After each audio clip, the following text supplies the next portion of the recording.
ફ્રાન્સમાં શંકાસ્પદ કબૂતર બાજી પ્રકરણમાં સીઆઈડી ક્રાઇમની તપાસ શરૂ. ગેરકાયદે અમેરિકા જવા નીકળેલા પ્રવાસીઓ ભારત પરત ફરતા તપાસ શરૂ કરાઈ. 303 માંથી 275 જેટલા યાત્રિકો ભારત પાછા આવ્યા. અમુક કેસીસમાં એ લોકો પહેલા પૈસા લે છે, અમુક કેસીસમાં અડધા કામ થયા પછી પેમેન્ટ લેવામાં આવે છે. અમુક કેસીસ એવા પણ સામે આવે છે કે બિલકુલ તમે યુએસએમાં ઉતર્યા પછી પેમેન્ટ આપવાનું રહે છે.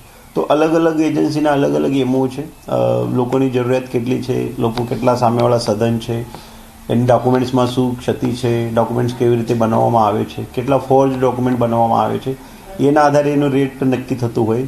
પરંતુ ચોક્કસાઈથી આ લોકોનું આપણે સઘન પૂછપરછ કરીને આનું જે કિંગપિન છે તે સુધી ગુજરાત પોલીસ પહોંચવા માટે પ્રયત્નશીલ છે.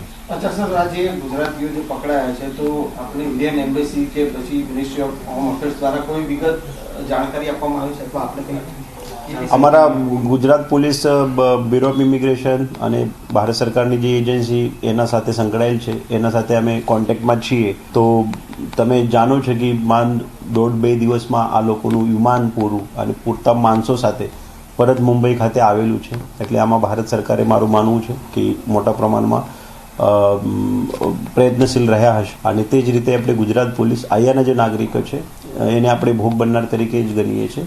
તો એના માટે પણ આપણે પ્રયત્નશીલ છે. સર, ગુજરાતના કેટલા એજન્ટો આમાં સંકળાયેલા હશે એવી કોઈ વિગત આપણે તપાસમાં?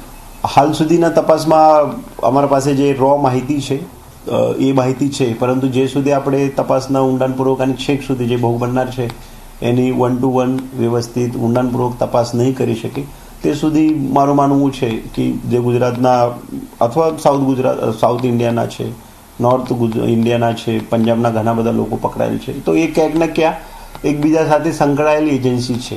ગામડામાં, છોટા નાના વિસ્તારમાં, તાલુકા પ્લેસમાં, ઇવન નાના જિલ્લા પ્લેસમાં અમુક એજન્ટો કામ કરતા હશે, પણ they are not the kingpin. તે નાના જિલ્લામાંથી લઈને એક અમુક જગ્યા સુધી જ કામ કરે છે. ત્યારબાદ જે છે ઇન્ટરનેશનલમાં એક બીજા માણસો, બીજા કિંગ પિન, બીજા રેકેટ જેવું કામગીરી છે. તો એનું પણ ટૂંક સમયમાં ગુજરાત પોલીસ તરફથી જે પણ છે એક સ્પષ્ટ ચિત્ર ઊભું કરવામાં આવશે.